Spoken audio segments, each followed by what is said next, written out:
Good evening and welcome to the 62nd annual meeting of the West Pasadena Residents Association. We're very glad you're here, and we have an outstanding crowd, probably the biggest crowd we've had in quite a while. I'm sure that's all due to your interest in the WPRA and has nothing to do with having a chance to see the inside of the Elks Lodge, newly restored. But for whatever reason, we're glad you're here. I'm Blaine Kavanaugh. I'm the treasurer of the WPRA, and I'll be your host for the first portion of tonight's meeting. This evening, we'll have some guest remarks, a little bit of WPRA business, and hear from our WPRA president before we present our main program, Reconnecting Pasadena, our opportunity in the 710 corridor. We hope you can stay until the end of the meeting when we will have Q&A with tonight's speakers. But now, let's officially open our meeting with the presentation of the colors, followed by the Pledge of Allegiance. Please stand as you are able. Color guard, forward.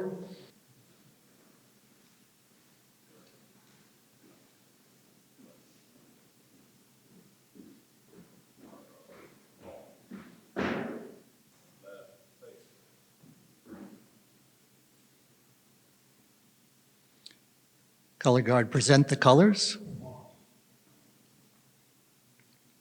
Please join me in the Pledge of Allegiance.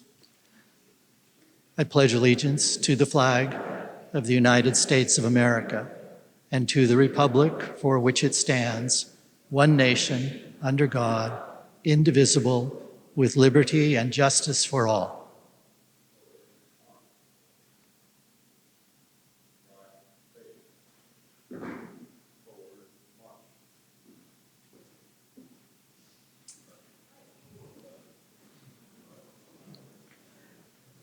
Please be seated.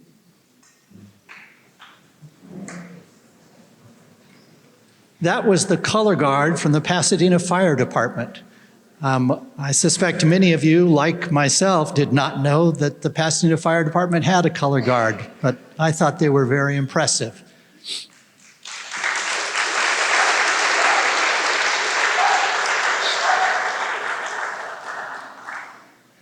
We have a number of guests this evening, including Vice Mayor and Council Member Steve Madison, Mayor Victor Gordo, State Senator Anthony Portantino, Congresswoman Chu, Yarma Velasquez, our District 7 representative on the Pasadena School Board, and representing Chris Holden, we have his field rep Anne Marie Hickenbottom, and representing Adam Schiff, we have his field rep Teresa Lamb Simpson. Please welcome them.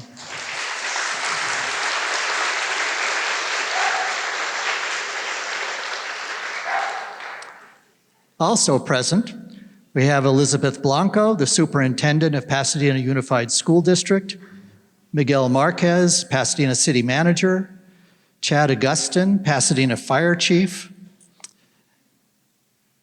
and I think that's it. Please welcome them.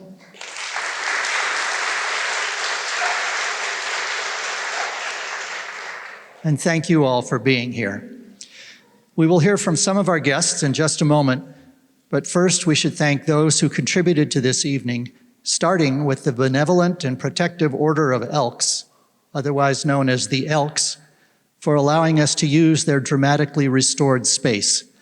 This is not the way this looked a year or two ago. To Pasadena Media for recording this event and making it available to the world, and to WPRA editor and exhibit coordinator Chuck Hudson. Thanks also to the many exhibitors you were able to meet with before the meeting, and thanks to the several WPRA board members who have worked to make this evening informative and enjoyable, especially Joan Hurst, Susan Kinney, and Pete Ewing. But we would especially like to thank all of you for being here, for supporting the WPRA, and for caring about our community. I think you should all give yourself applause.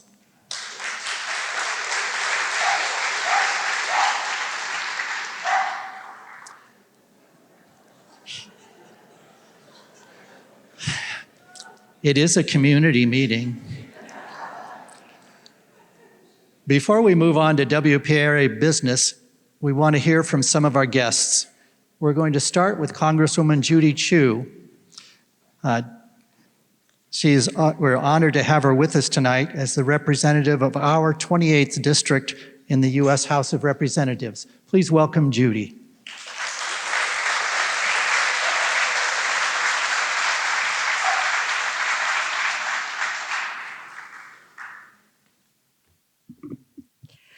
Well, hello, everybody. I'm Congressmember Judy Chu. I'm delighted to be here at the 62nd Annual West Pasadena Residents Association meeting and delighted to see this newly remodeled Elks Lodge. But I want to extend my sincere thanks to the entire board of the association. Thank you, WPRA, for hosting tonight and bringing us all together so that everybody can get the information they need. As your representative in Washington, D.C., I've been fighting hard in Congress to secure federal funding for projects that will benefit our community. I'm proud to announce that we've secured significant funding for several key initiatives in Pasadena. Since 2022, we've had this community project funding program, and I've secured a total of $6.7 million for Pasadena, including over $2 million that's coming in this year alone.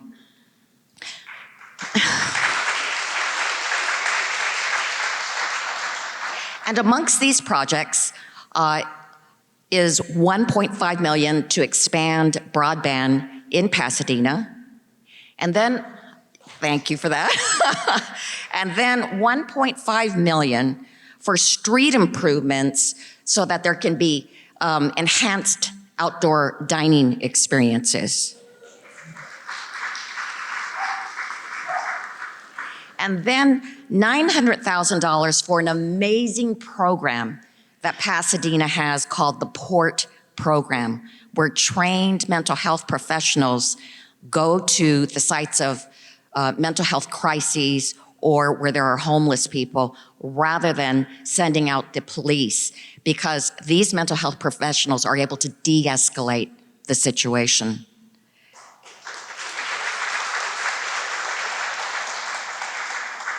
And I'm proud to say that this year, we were able to secure $850,000 for the Pasadena facility for jobs creation, training, and education.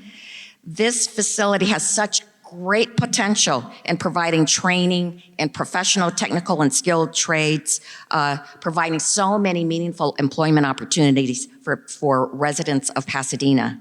And Pasadena will be partnering with Pasadena City College, Pasadena Unified School District, and private entities to make it a reality. The other really exciting thing is $960,000 to improve water quality in Pasadena. Yes. It's a Pasadena water treatment project that will secure a new groundwater treatment facility to ensure safe drinking water and enhance local water sustainability. It will use advanced technology to remove groundwater contaminants and include stormwater capture features. Now, I think this is the thing you'll be most excited about, and that is monies for renovations at the 710 North Stub.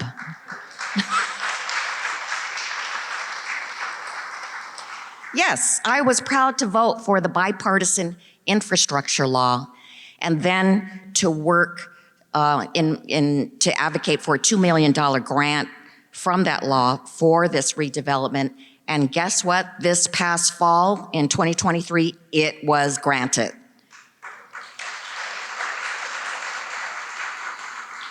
So the funding will aid a 3-year planning process to re-envision and reconnect the 710 stub area, addressing transportation and land use needs, fostering community restoration, enhance connectivity, and support affordable transportation options such as bike and walking trails and public transit.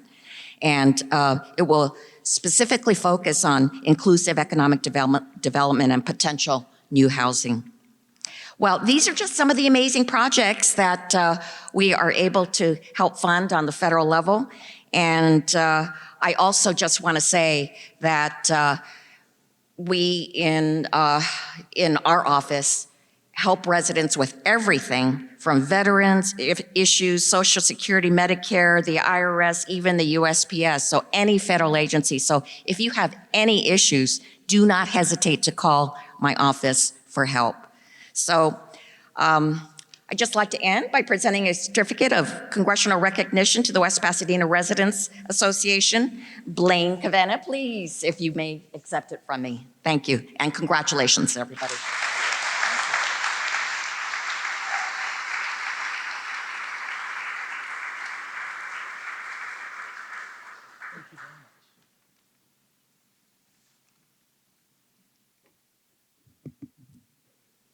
Thank you, Judy. I think we need to thank Judy and wish her well because she needs to be in Claremont at 7:30. We wish you lots of luck. Next up, we have our own City Council member, District 6, Steve Madison.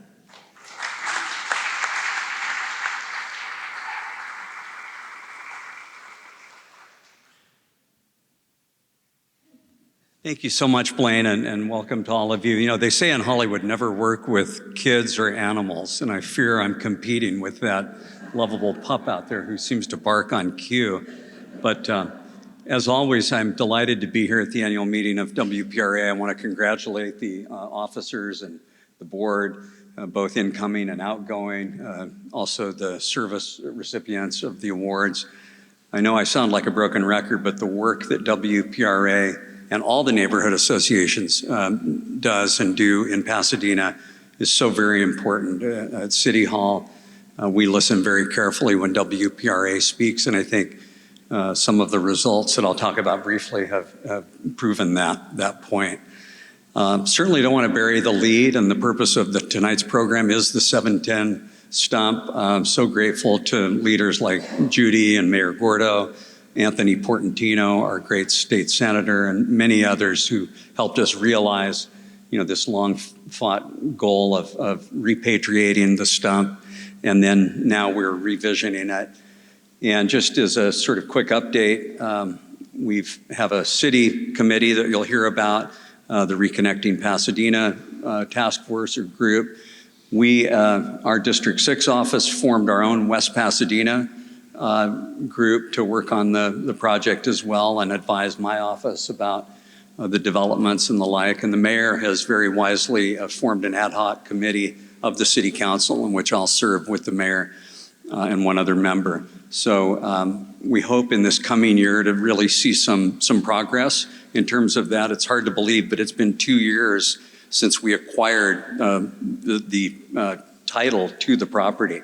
So we want to be deliberative, we want to be thoughtful, but we also want to get moving on the visioning. Closely related, but somewhat different, is the subject of the Caltrans houses and the properties to the south of the stump. And I'm pleased to report, as you may have heard, that seems to be starting to move as well. We calculate there are approximately 103 houses, of which about 40 are unoccupied. The city has received a letter from Caltrans informing us that the first 17 are available for purchase by the city, and the city is pursuing that purchase to then either have affordable housing at the site or probably for the majority of the properties to sell them at market rate so that they can be reintroduced into the neighborhood as actual functioning homes, and then using the proceeds to construct affordable housing in other locations. Also really pleased to report that just this week, nonprofits who have been tenants of Caltrans in the property south of the stump, we're talking about Ronald McDonald House, we're talking about Sequoia School and many others, received letters from the state asking if they were interested in purchasing the parcels and continuing to operate there. And we intend to do our level best to support those nonprofits as they move forward with that acquisition process. So exciting things on the frontier for us this coming year. And there are others we could talk about. We passed a carbon-free mandate by 2030.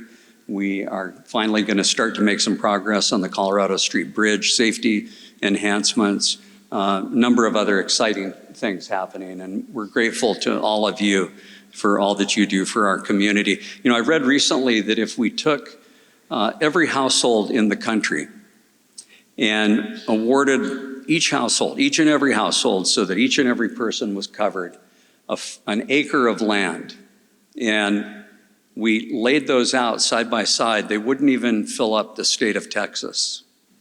We have chosen and evolved to live in cities together. And that provides the opportunities that WPRA and others offer to be engaged civically and to help leave our communities better than they were when we arrived.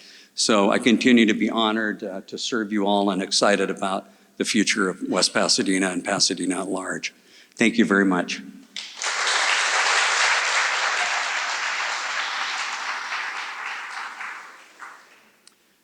We should also thank Steve, or congratulate Steve on his reelection and his continuing his tradition of 25 years of service to the community. So thank you.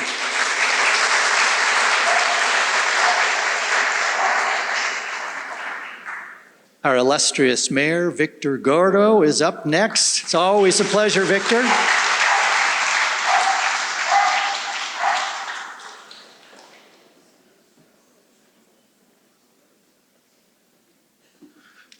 So I'm competing with Steve and the dog here. Let me first say thank you. It's an honor and a privilege to be here with you and to serve as your mayor, and thank you for that honor and privilege. I won't repeat any of the statements made by Steve Madison, but other than to say the relinquishment has been such an important step, and to thank all those who have been involved for decades. There have been members of the WPRA, members of the community, members of Pasadena Heritage, members of the city council, past mayors, including my predecessor, Terry Tornick, Mayor Bogard, all who have worked very hard to ensure that the state did the right thing in one, canceling the 710, and then two, ensuring that that property came back to Pasadena so we can restitch our city together. I tell people that the relinquishment at the moment was for purposes of transportation only. And so in order for us to reimagine and rethink that space, any part of that space, it's going to take some community planning.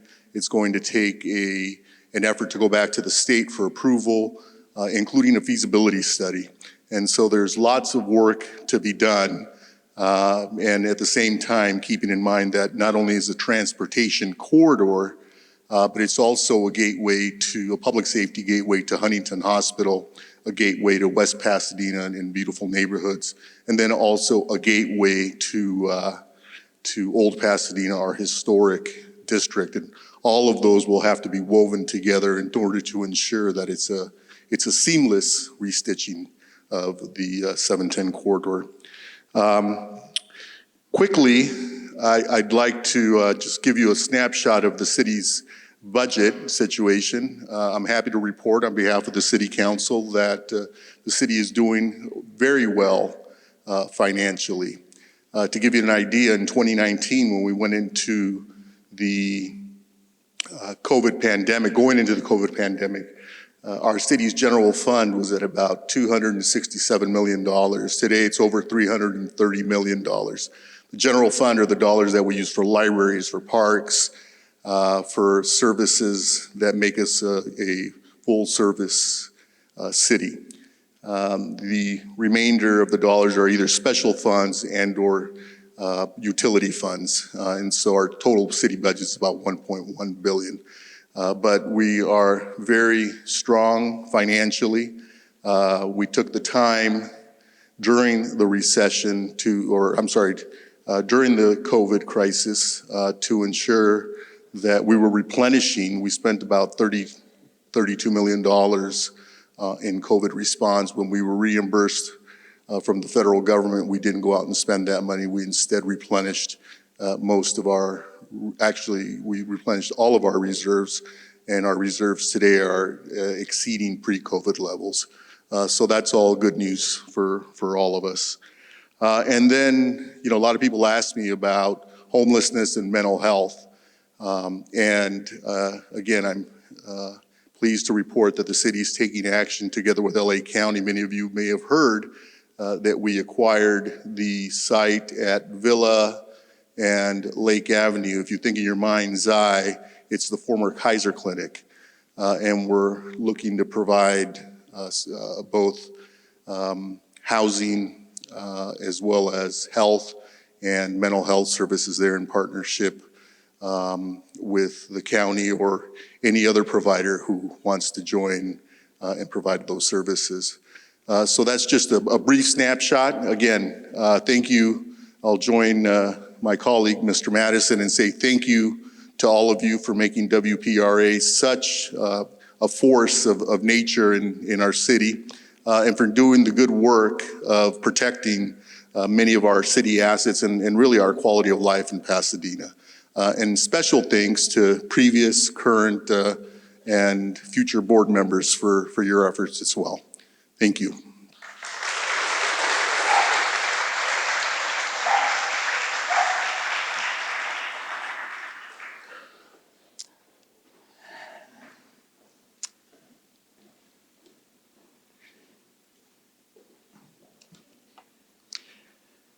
So next up, and our last formal speaker this evening, is someone we know well who has done wonderful things for us with the Arroyo Seco and with the 710, State Senator Anthony Portantino.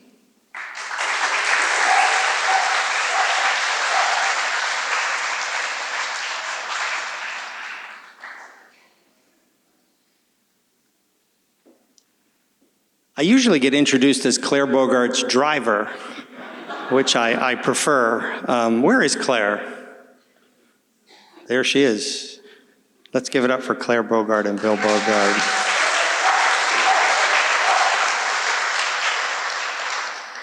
Because although I had the honor of being in the room with the governor's transportation people to negotiate the end of the freeway, I did it because Claire asked me to do it.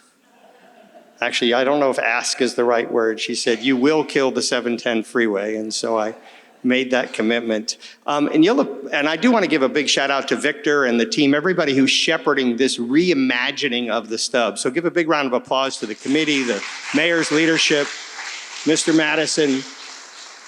Because how cool is that? You get to reimagine a piece of this historic city to create a new vision for a very significant part of your city. And normally a city this old, this rich, doesn't have that much available land to plan.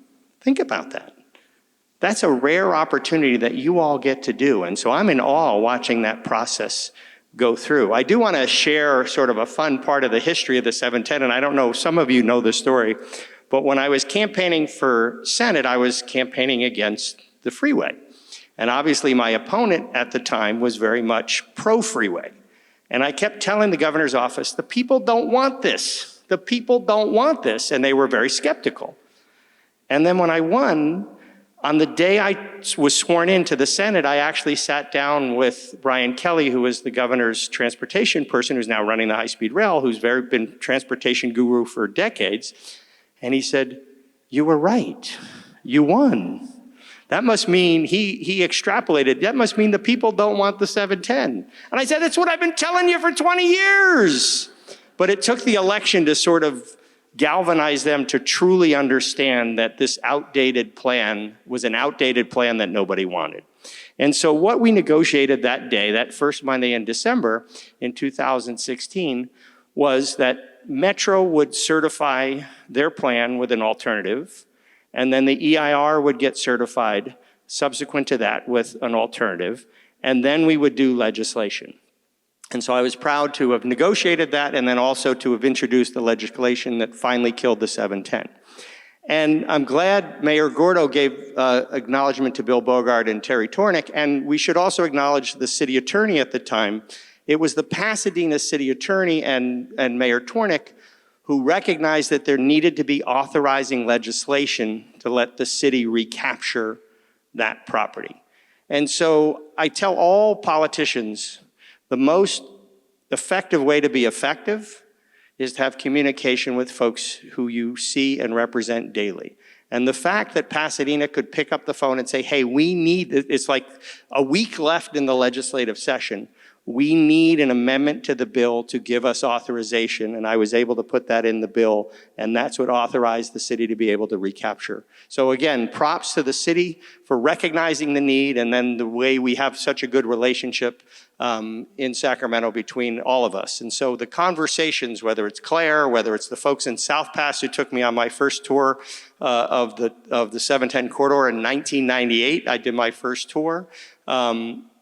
Collectively, the activists made this happen, and the staff. I give big props to my staff. Mr. Madison talked about the nonprofits being able to buy at their current use.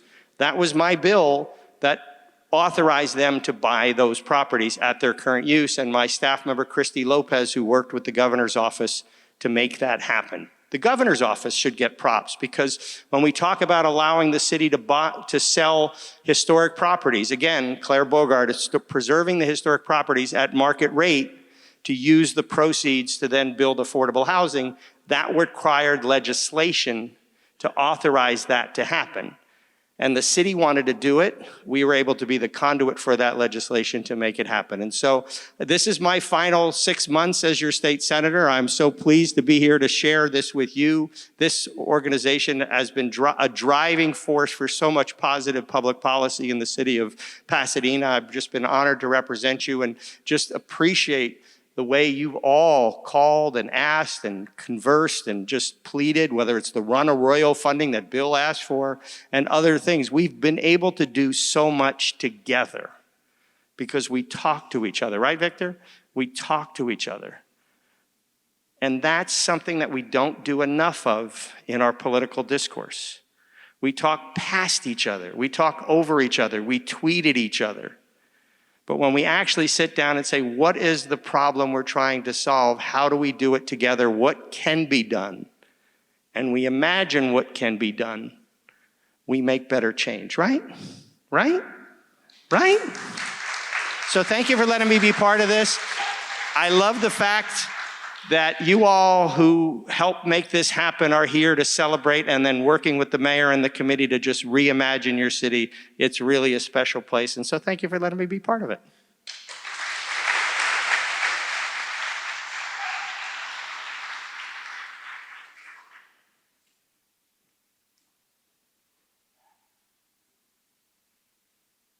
Senator Portantino is completing nearly 2 decades of service to West Pasadena, the State Assembly, the State Senate, and he's also been, as I mentioned before, an excellent advocate for the Arroyo, Seco, and as you heard, a steadfast opponent to the 710. I think Anthony deserves another round of applause.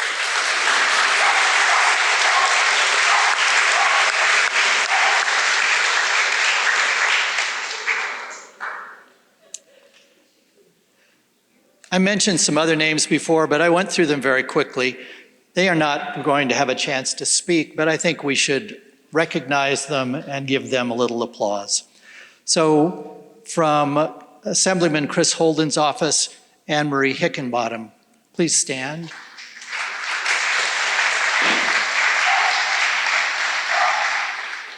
From Congressman Schiff's office, Teresa Lamb Simpson.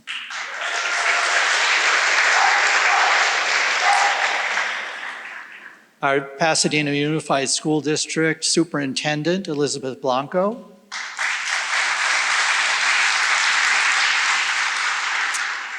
Pasadena City Manager, Miguel Marquez.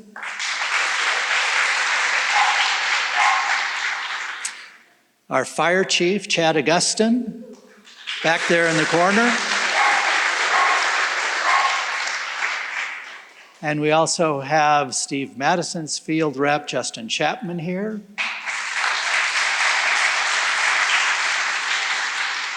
And someone we know well, although she no longer has an official position, Steve's former field rep, Taka Suzuki.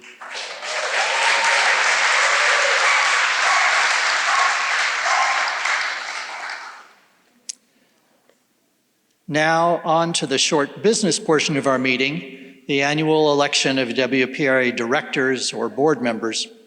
The nominee slate was mailed to current supporters a few weeks ago and is shown on the back of tonight's program handout. If present, will the nominees please stand and remain standing as I read their names? Dan Beal, I believe Dan is not here. Dave Bice, Blaine Kavanaugh. Evan Davis is not here. Evan is at his daughter's graduation. He chose that over the opportunity to be here. Pete Ewing, Mick Hansen, Kenyon Harbison. I don't believe Kenyon is here. Joan Hurst would be here, but she is ill. Chuck Hudson, Carlos Javalera, Susan Kinney, as you'll hear more about a little bit later, she is attending the Elks Lodge board meeting, which is downstairs, I believe. Rick Madden, Mark Mastromateo, Ann Scheid, Lynn Sullivan, Lee Wallace, and Linda Zinn. The nominees will please be seated. Are there any nominees from the floor? Seeing none, will all those in favor of electing the nominees as presented to be directors of the WPRA please raise their hand? Thank you. Will those opposed please raise their hand?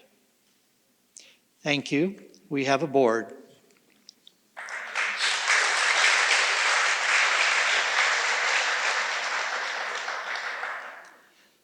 The WPRA believes that significant contributions to our community deserve recognition. And so we present WPRA Community Service Awards to those who have made such contributions. Tonight, we have 2 Community Service Awards to present. You heard Susan Kinney's name earlier, and unfortunately, she is at the Lodge board meeting and not here to hear nice things said about her. But she and her husband, George, longtime West Pasadena residents, the founders and owners of Castle Press, and until retiring, were, along with WPRA editor Chuck Hudson, instrumental in turning the WPRA quarterly newsletter into the widely read and enjoyed source of news it is today. Recently, they saw a preservation and restoration need and brought about the marvelous transformation of the Elks Lodge, a historic fixture in West Pasadena. And by marvelous transformation, this room had been a gym for a long time. The medallions you see up there were damaged, destroyed, not gold. There was a drop ceiling for a long period of time. Frankly, the interior on this level was quite shabby. Now it is quite a showpiece and has returned to some of its former glory. They led and continue to lead the restoration of the lodge, which is not complete, although this level is largely done, making it more attractive and more usable by our community. Those of you who toured the building have seen that much work remains, but for their vision and the work to restore and renovate this historic structure, we will present Susan and George Kinney with the 2024 Community Service Award, which looks like this. So on their behalf, I am accepting it, and they will be presented it at a future date when they are available.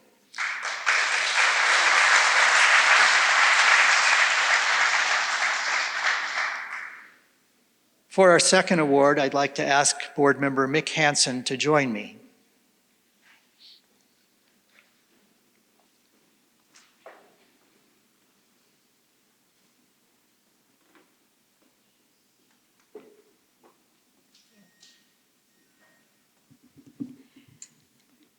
This award is 45 years in the making. WPRA is so delighted to honor and present Sue Mossman with the West Pasadena Residents Association Community Service Award. for her work at Pasadena Heritage in Pasadena, for her tireless advocacy for Pasadena's architectural and cultural treasures, for her eloquent way of coming to so many commission and city meetings and speaking very effectively for preserving and honoring our legacy and history. Sue, if you'd like to come up, thank you from all of us. She recently retired.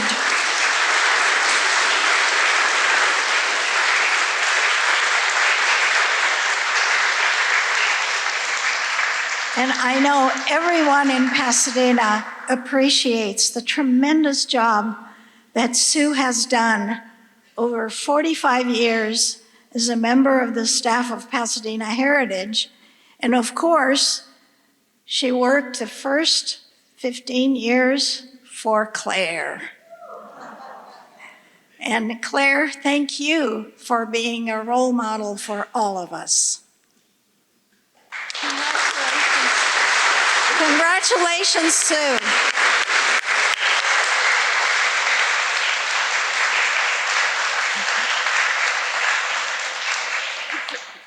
Can I say a word? Just a word. Well, I never just say a word. I'm so glad that Claire is here and that Mick already acknowledged.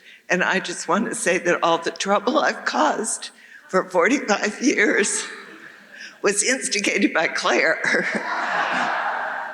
And we are still partners in crime to this day. So even though this is technically my first week as not the executive director of Pasadena Heritage, we will continue the tradition of being involved, caring deeply, and continuing the work that the organization stands for. I look forward to you all meeting our new executive director. She couldn't be here tonight, but she will carry that banner forward, I know. And I just want to say personally that for all the years that I've worked for Pasadena Heritage, I have admired, honored, and been privileged to work with WPRA, which is even older than Pasadena Heritage.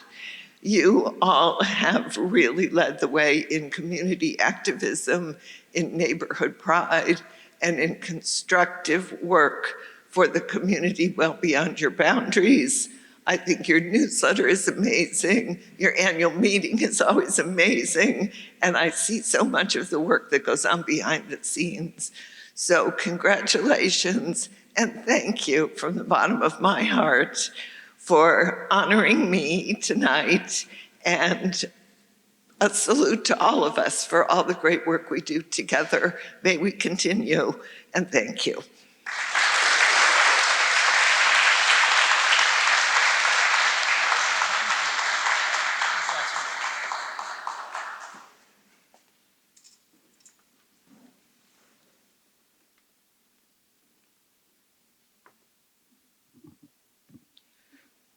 We have one more person to recognize, and like some of our other friends and honorees, he is not here. This is Evan Davis, who I mentioned earlier is at his daughter's graduation. Evan has been president of the WPRA for the last 2 years and has done an exemplary job with his calm commitment and serving with distinction. So we thank him for his good service and look forward to his continued presence on the board. We have a tradition of presenting a gavel to our outgoing president.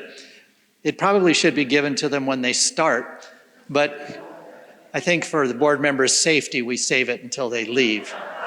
So please congratulate Evan.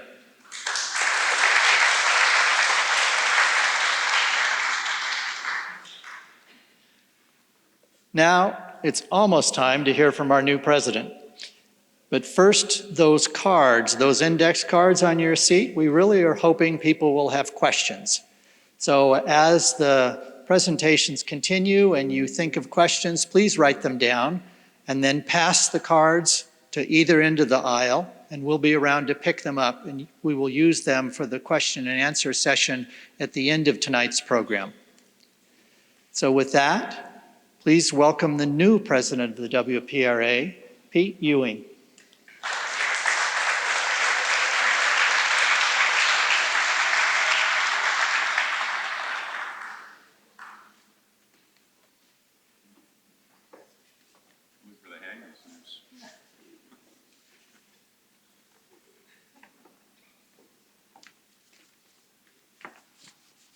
Well, I'm honored to become president again, and thank Evan Davis again for his work in the last 2 years.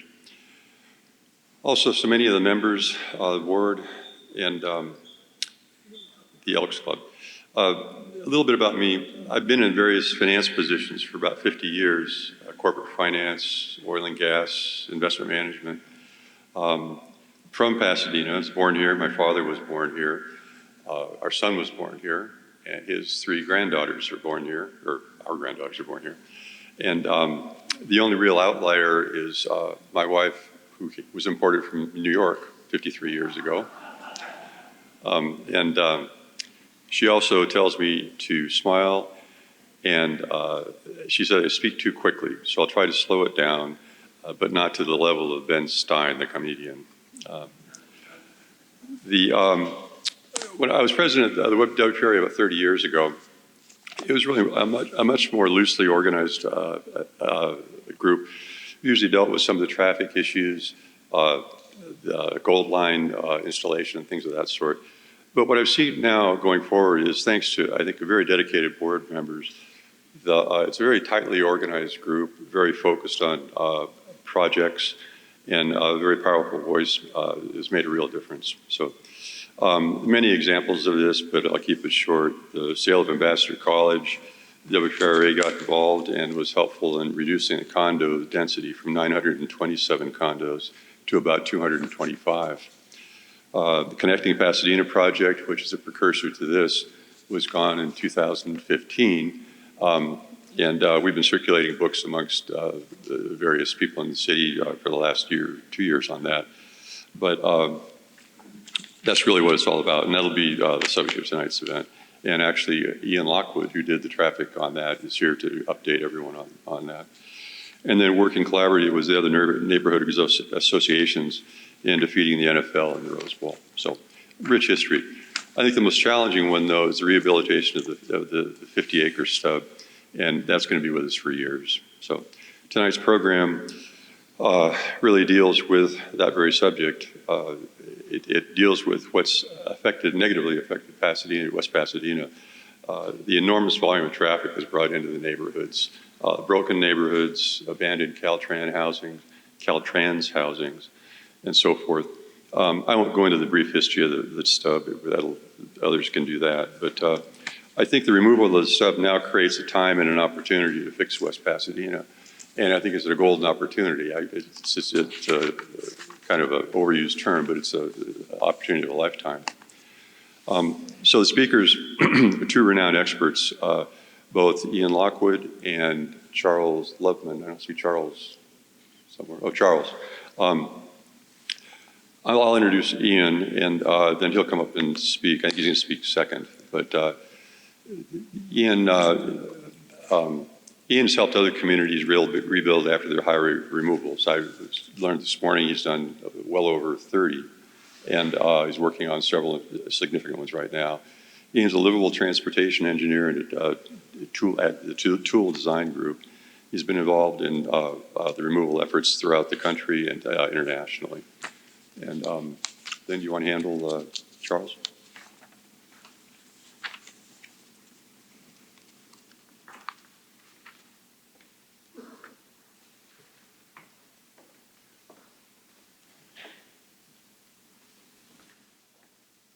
Good evening. Our second speaker tonight, and I'm thrilled to be up here and have the pleasure to introduce Mr. Charles Loveman, a longtime Pasadena resident. Charles is the executive director of the Heritage Housing Partners, which is a Pasadena-based nonprofit organization that creates affordable homeownership opportunities Since joining HHP in 2001, Charles has successfully developed a significant number of affordable workforce and first-time housing units in Pasadena. Before joining HHP, Charles was a partner with Gilmore Associates, a real estate development company specializing in adaptive reuse of historic buildings, and Cosmont Associates, where he structured public-private partnerships. Charles also was a senior city planner with the Community Redevelopment Agency in Los Angeles. He holds a BA from Stanford University, a master's in city planning from Harvard, and an MBA from UCLA. We're hoping he gets a couple more degrees along the way here, but he serves very significantly. Charles is serving on the 710 Advisory Committee, which Steve Madison described earlier, and we are thrilled he is here with us today. We look forward to welcoming him to the stage and sharing his thoughts and experience with you.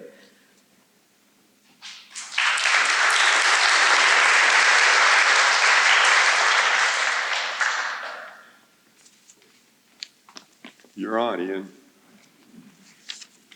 You can enjoy his comments. The man is brilliant, and he knows more about this than anybody in the world, I think. He will tell us what can be done. Thank you. All right, thank you very much. I'm Ian Lockwood with Toole Design Group. I'm really happy to be here. I'm just going to start my timer so I don't go over. They only gave me 3 hours, so. Let's see. First, congratulations. You're the dog that caught the car. And now you got to figure out what to do with it. In fact, it's the dog that's back there that did it. And so tonight I want to talk a little bit about interpreting what transportation should mean for cities. In the past, people have imposed what they think transportation means to a city and built the stub and the 210 and so forth.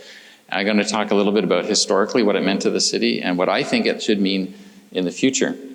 I had the privilege of working on the 710 fight a few times over the last maybe 20 years, but I feel like I'm standing on the shoulder of giants. There's people in this room who had incredible impacts over the last like 4 decades on this. This has been a community fight for a long time, so way to go. You caught the car. And now what do we do with it? So I am going to make some suggestions about how to participate in the process, having worked on a number of high removal projects around the country, to give you some sort of thoughts and insights from other places.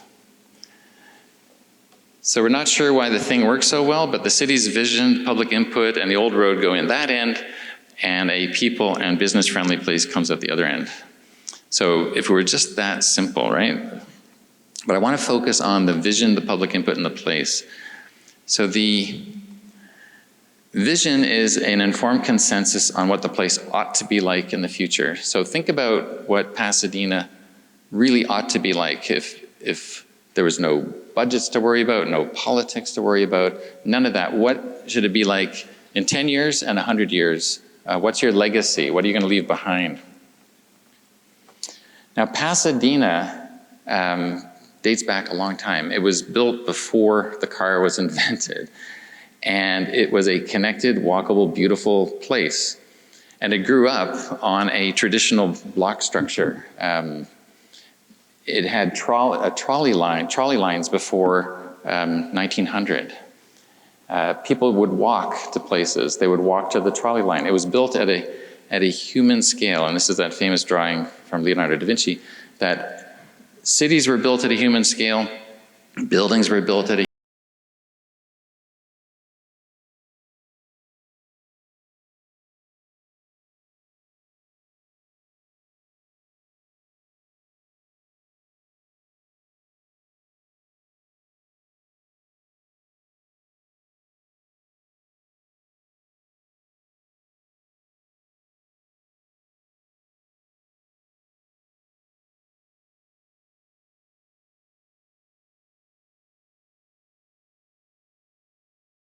came together in cities.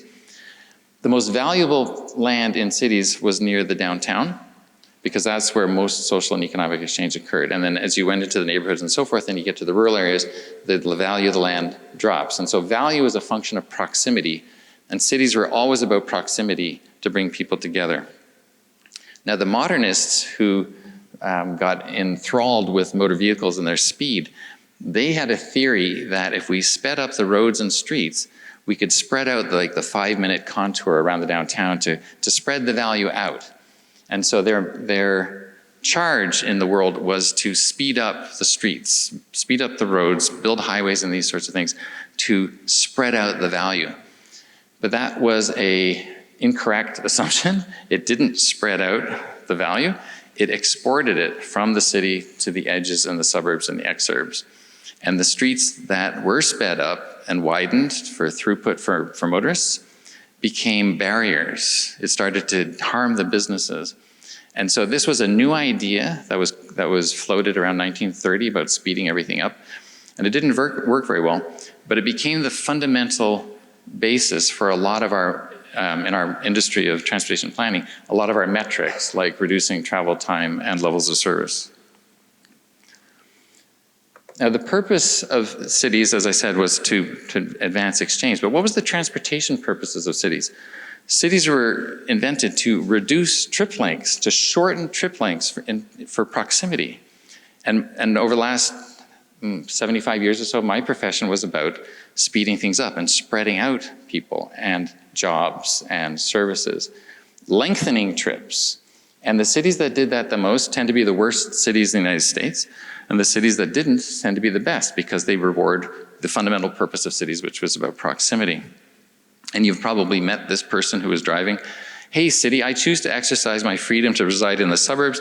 Now I want to drive fast through here without delay. So I demand that the public taxes be spent to widen your road and lower your safety, health, and quality of life. Fair deal? You want to shake on it? And so we have this expectation, if you live far away, that you should be able to drive through other people's cities and other people's neighborhoods. And it's your kind of right to do it, and you shouldn't complain. And my profession actually called it regional travel to make it sound really important, but it's really just a euphemism for long-distance, unsustainable car use. So that's what we're up against, sort of these modern sort of ideas that have been imposed on a traditional historic city. Now I want to talk about some cities that have dealt with this already. And I'm going to start with Copenhagen. And I used to know a guy in the 1990s who at the time was the head of transportation for all of Denmark, and he was a young engineer in Denmark when they started doing all their reform. And so Copenhagen was a very car-oriented city. Their streets were clogged up with congestion. They were battling congestion just like we do. And it really hurt their safety, their quality of life, their air quality. It really damaged the city. And a few people got together and said, this is unacceptable. There's too much traffic. There's too much cars. We need to do something else. Though it was very popular to drive, that was seen as progress. It was seen as a good idea. It was like here. It was like freedom. I get to drive quickly. They started changing the city piece by piece to make it more walkable, bikeable, beautiful. And those are the after pictures. And they did it. They changed from being very car dependent to being multimodal. And there's lots of cities around the world who are doing that now. How do you go from a traditional city like Pasadena to being very car dependent and then getting back to being a traditional city like Copenhagen, like Paris, like Oslo, like increasing like South Bend, Indiana, other places like that? How do they do it? There's this thing called the Universal Equations for Land Use and Transportation Planning. And these are the metrics that the best cities in the world use to reduce their car dependency. The key one is to reduce vehicle miles traveled. So we want vehicle miles traveled to go down. Now, when you look around Pasadena, would you agree there's too much traffic? Probably. Or is there not enough road? Do you need more road? So there's too much traffic. So how did those cities reduce their traffic? At the same time, though, they wanted to increase their populations and their economies. They wanted more trips, social trips, cultural trips, education trips, shopping trips, work trips. They want trip making to go up. And the way you can make your economy go up and your traffic to go down is you adjust these other two variables. You want the average trip length to shorten in keeping with the purpose of cities for proximity and to shorten trip lengths. And there's lots of ways to do it. You can increase land use densities, mixes, increase connectivity, restore two-way operations on one-way streets, take out highways and put in a city fabric. These are all things that help reduce trip lengths. The next thing they do is they change the modal split, which means you want to lower the percentage of folks who are driving. So you want to make it easy to walk, you want to make it easy to ride a bike, take transit, get to the train station, these sorts of things. And real cities have done this and reduced their car dependency, and real people make different choices and they become better cities. This is a cartoon I did about land use, actually. Hello, mixed land use and density reduced my average weekend trip length by about 85%. So this guy's got everything he needs within about 3 feet for the weekend. So he doesn't have to move very much. And the idea is if we can bring the things that Pasadena needs into the city, so where you used to travel far away for things, now you can get them close at hand. And you might be able to even walk, or even just shorter drive. So that's the idea, is to reward proximity through your land use. Find out who's driving to Pasadena, why are they driving here, and maybe find places for them to live. Maybe you're driving far away to do other things. What are you doing? Have those things here so you don't have to drive very far to meet your daily and weekly needs. And the cities that do this sort of thing, these are what the rational people in their self-interest do to reduce their traffic in their cities while increasing their quality of life and vibrancy. They change routes, they change their time they travel, they chain trips together. Really importantly, they change modes. They have shorter trips. Land use is moved to be closer for proximity. And as we all learned in the pandemic, trip substitution, there's a lot of things we don't have to travel for now, which we can do on the internet and other sorts of ways. And then sometimes trips are just unnecessary. Like one thing, like let's say you drive to a rural area to ride your bike. Well, maybe if we had a connected network of separated bike facilities through the city, like Copenhagen, Amsterdam, and so forth, you could have a nice ride here in the city. So Copenhagen did it. This is Seoul, Korea. They took that highway down and restored the river. They did not add any car carrying capacity to take away or to add back that 100,000 odd trips that used to use that highway. They just evaporated. And a lot of folks, especially in North America, think that traffic is a function of demand. This is our traffic demand, this is our forecast demand of traffic, and we have to widen roads to accommodate it. But a lot of cities are learning it's a supply issue. If you build lots of highways that are wide, people will drive more. I think the I-10 in Houston proved that. They added all these lanes and it filled up instantly. So it's a supply issue. And the cities that started weaning themselves off their highways and wide arterials end up being better cities, just like Seoul, Korea. That's the second most important tourist attraction now in all of Korea, that river. Paris is removing car carrying capacity all over the city along the Seine River here. They're taking the Champs-Élysées and going from 8 lanes to 4, even though it's packed with traffic. So here we would say, well, look at the demand for traffic. We need to keep the 8 lanes, maybe even add 2 more. But there they're saying, look, there's too much traffic. We have to take away lanes. There's too much traffic. And they're reducing their traffic. So this is something that you should think about, because this is a transportation project, and you can do it sustainably or you can do it unsustainably. This is Chattanooga, Tennessee. There's the road along the river. They wanted to connect to the river. We suggested making it 2 lanes, and the Tennessee DOT said, people need that road to get to the jobs, to get to the downtown. It's mandatory that we keep it. So there's a paradigm clash. And we prevailed and built that cool thing. And now there's more jobs in downtown than ever. There's people living there. It's a better city as a result. San Francisco, pretty close to home. The Embarcadero Freeway fell down because of the earthquake in '86, and they didn't rebuild it. Caltrans wanted to rebuild it. Their model said you had to have it, but it wasn't true. The model wasn't true. They pretend it's facts, but it's just one version of the future. It's a more car-dependent version of the future. The city decided not to rebuild it. Hundreds and hundreds of homes and jobs moved in, and the city was better off because of it. Milwaukee took down their freeway, and the highest and best use on their waterfront was parking. And now it's housing and jobs and so forth where the highway was. I'm just going to talk a little bit about the history of ground transportation, and I'm going to start back 500 million years ago. So that's the whole history of the world on the top line there. And so the last 10% of the time, well, actually about 200 million years ago, walking was invented. Something crawled out of the ocean, started walking. And then 10% of that time we had mammals. And of that 60 million years, 9% of that was the ancestors for humans. That goes back about 5 million years ago. Now, 6% of that time, we had Homo sapiens, us. And so we've been around for 300,000 years. And for a small fraction of that, about 3% of the time, we've had cities. About 10,000 years, we've had cities. So we gather together in cities for social and economic exchange. Now, in that small window where people have been around, we had cities. And so here's some of the first cities. They had streets 10,000 years ago, and people walked on the street. That's all that was on the street, people walking. And then about halfway through, about 5,000 years later, we domesticated horses so we could go behind in carriages. 400 years ago, we invented transit, where a horse would pull a trolley. About 200 years ago, we invented cycling.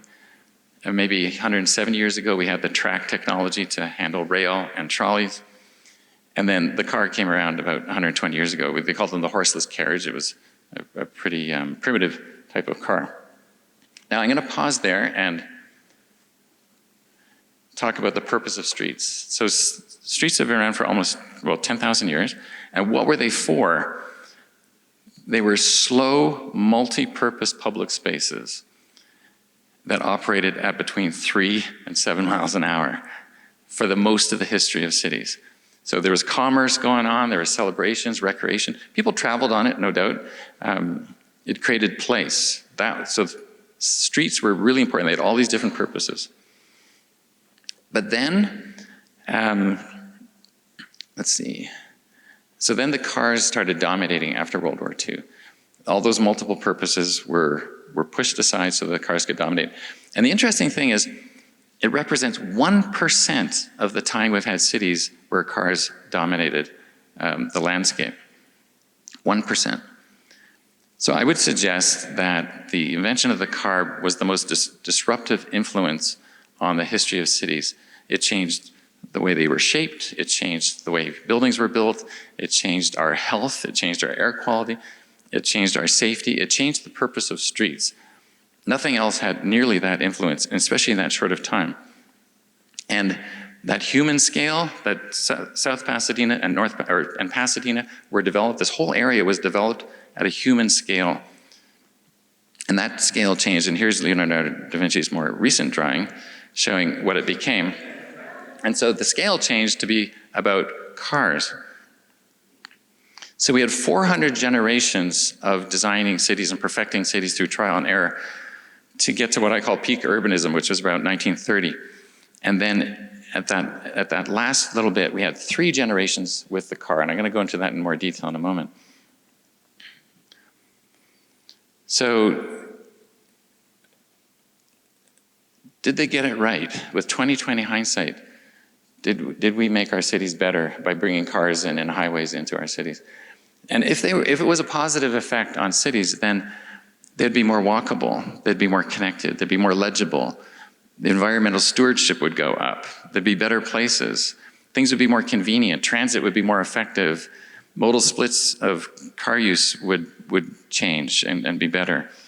We'd use our resources more efficiently, land more efficiently, energy more efficiently. The community health would go up. Housing affordability would go up. Equity, we'd be physically sustainable. But none of those things got better. They all got worse, especially in the cities that maximized their car use. So I would say that the experiment failed, and we really need to revisit these ideas. And we're right in the middle of it. And we think it's normal because that's our lived experience. But in the 10,000 years of cities building, it's not normal at all. So did we get it right?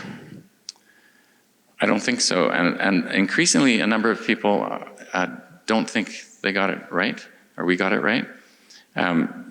You don't think they got it right. You stopped a major freeway that, according to the models, should have improved everything, but you knew it wouldn't.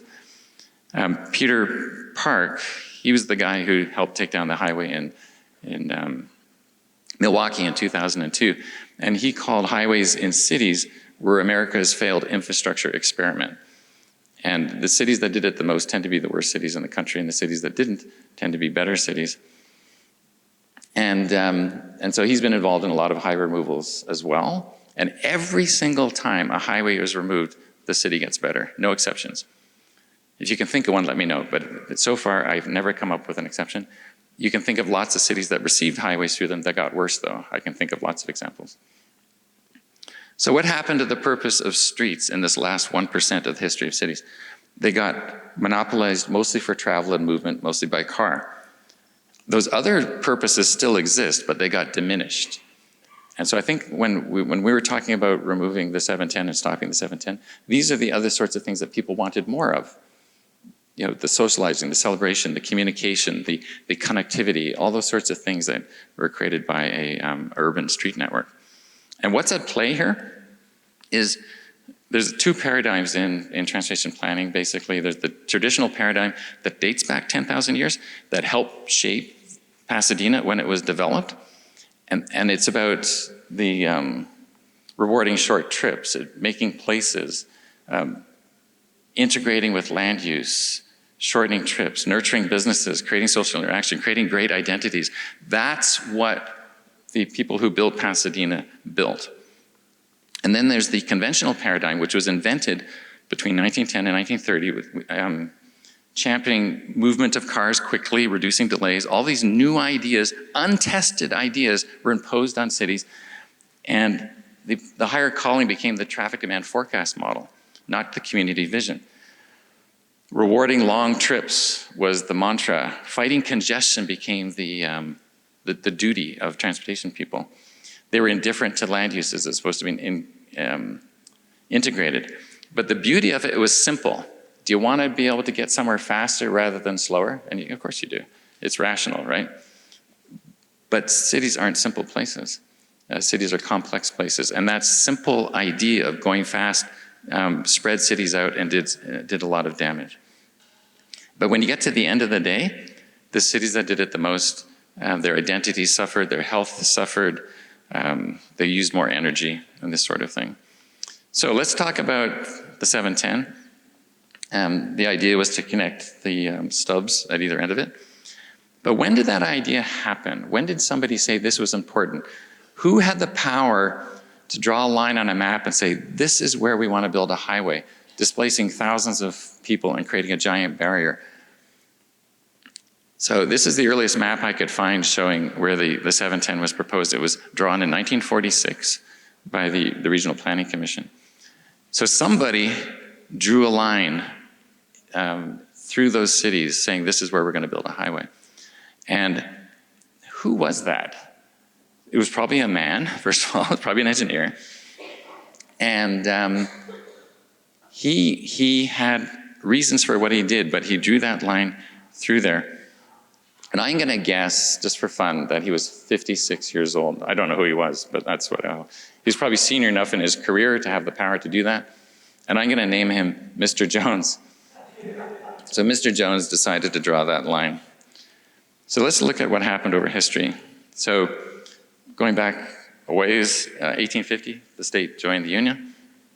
Then people started settling in Pasadena. The first railway came in around 1884. So we had rail service. This was before the car was invented, of course. Mr. Jones was born in 1890. And then we got our first trolley in 1895. The city was founded in 1893. And 2 years later, we had trolley service, transit service in the city, so people could walk to the transit.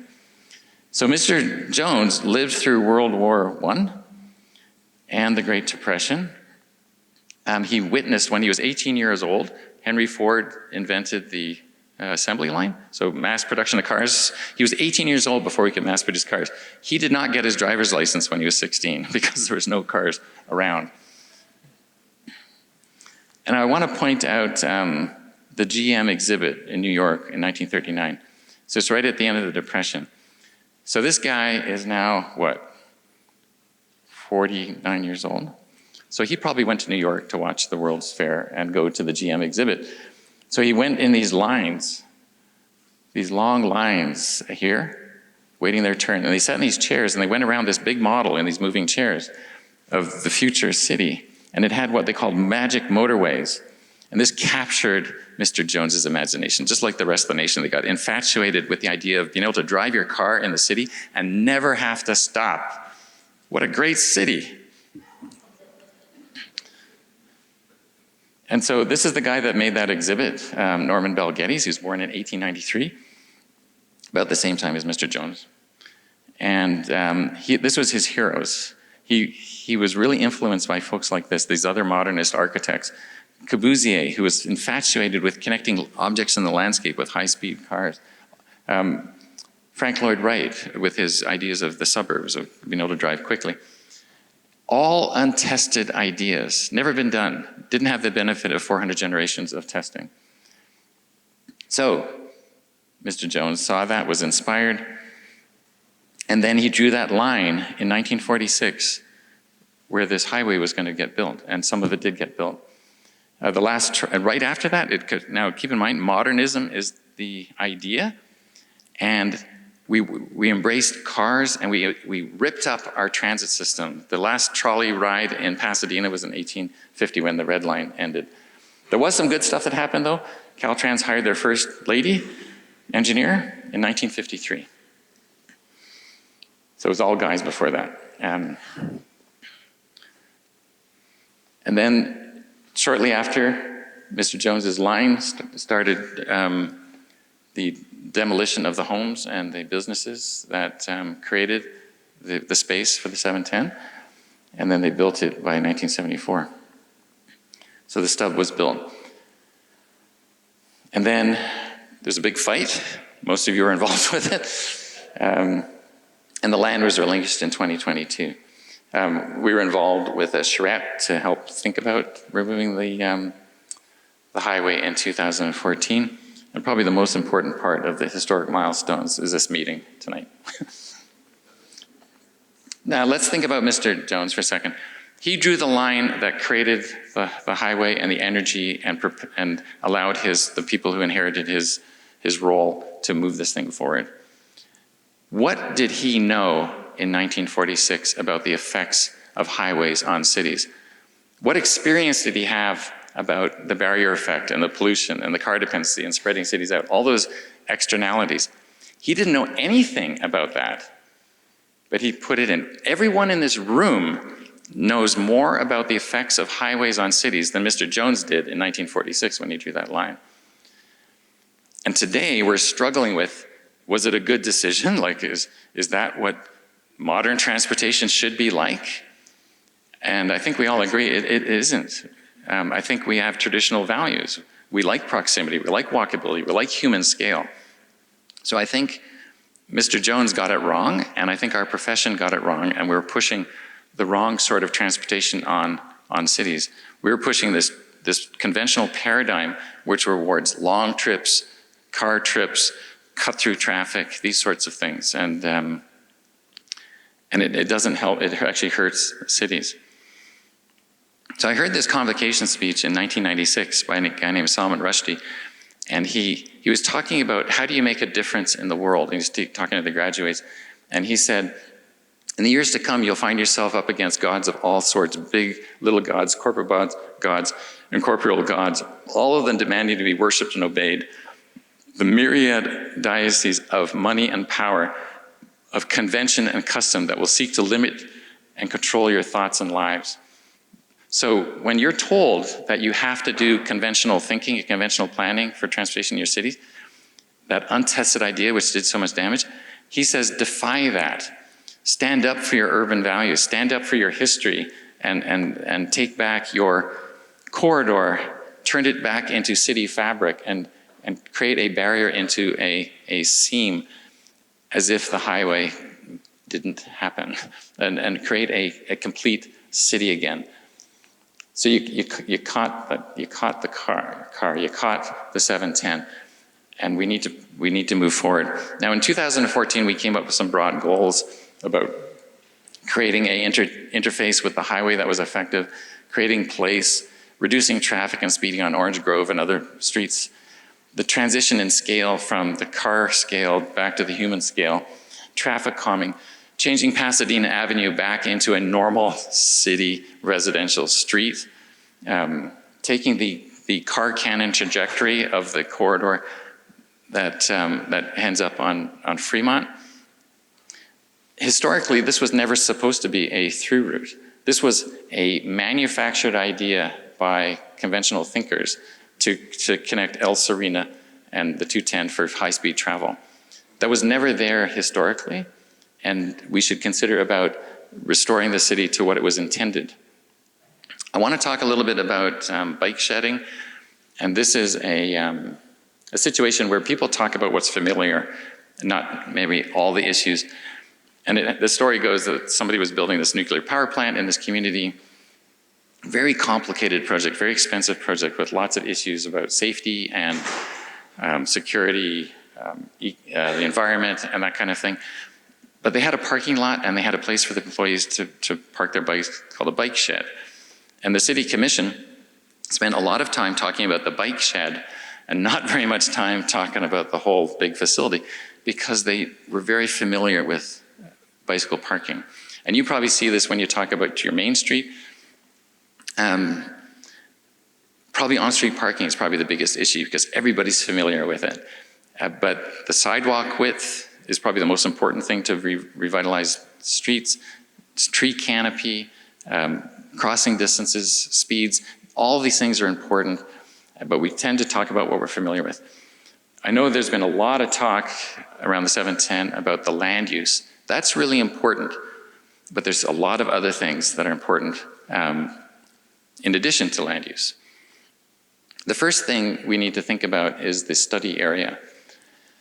And the diagram on the left is out of a study I saw, and it defined the study area as basically the right-of-way that was taken by Caltrans. And the idea, by just that drawing, is that we're going to find what we call a solve-in-place solution, where you focus on that area and you have to solve everything in with that area. But often the problem in that area isn't created in that area, it's created from external forces, like the big interchange just north of there. And some of the problems that are created aren't limited to that area. Like, for example, where Pasadena Avenue comes down to Colorado and then down to Fremont, those folks are suffering because of all that cut-through traffic. That's part of the thing that we have to solve here. So there's that pink area, which is kind of a huge influence area that the design really needs to focus on. But then there's places around that we need to change. Like some of those approaches to those bridges that cross over the highway have been changed to help advance the highway. And maybe some of those streets could be changed if we had a better network to be more walkable, be more friendly to businesses, and increase quality of life. I'd like to talk a little bit about how to create value. And if you think about Savannah, Georgia, it's been valuable for almost 300 years. And how did that happen? So I was teaching a class at Georgia Tech, urban design class, and we were talking about Savannah. And somebody asked, why has this place been valuable for 270-something years? And someone said, well, it's the historic buildings, clearly. And then someone said, no, it's the oak trees. It's those beautiful oak trees with the Spanish moss and so on. Someone said, no, it's the proximity to the water. So no, it's the squares. They have all these little squares. And so we talked about it for the whole class. And it turns out that Savannah is probably on its third or fourth generation of buildings. So it wasn't the land use. The original land use is gone. It wasn't the second generation of land use either. I know we're all talking about land use here. It's important, but what kept the value of Savannah for that long? And we concluded by the end of the class that it was the subdivision of the land, the scale of the streets, the proximity of buildings, the views to the squares, the relationship to the water, the human scale kept the value for a long time, even though the land uses and the people all changed over time. And when you compare that to some modern ideas. So Savannah was invented and drawn up and built before the car was invented. This is Irvine, California here. And if there's a crash right there, the whole thing shuts down. If you live here and you want to go north, you have to go south, then west, then south, then east, then north. It's not legible. This is highly legible. This is not going to age well. This has aged very well and will continue to do so. So when you think about what kind of structure you want for your stub, your street network, your block structure, think long term. What is going to hold value over the long term? Look at what's held its value already in Pasadena over the long term, and it's your fine-grained block structure. So it allows for walkability. So that guy can climb the stairs down there, but it's a lot easier if it's a human scale set of stairs, right? And it's same with the streets. A network of smaller streets will completely outperform the dendritic sparse hierarchy like at the bottom. The ability to spread land uses out and have them at a human scale is much easier with human scale blocks where you have the right ratio of access to developable area. And that's what you have historically. So try and match your block sizes to what's been working since you were developed. And when you assign your trips to your street network, you know, there's what, 5 bridges across the gap right now? That concentrates a lot of traffic on 5 streets. But what if there are 10? Then you'd have half the traffic on each of the streets. And if you follow that VMT reduction equation, you could cut your traffic in half. In fact, that should be a goal as part of this. Since we're talking about transportation, we should stop rewarding more movement, more cars. Maybe a goal should be to reduce VMT by 30% or something like that, so you have less traffic to deal with, instead of modeling conventionally and saying, oh, we have to increase more traffic. Be like one of those best cities. So here's some of the drawings that we did in 2014. There's things that we've learned in the last 10 years that I would change. For example, I wouldn't build these interchanges like this anymore.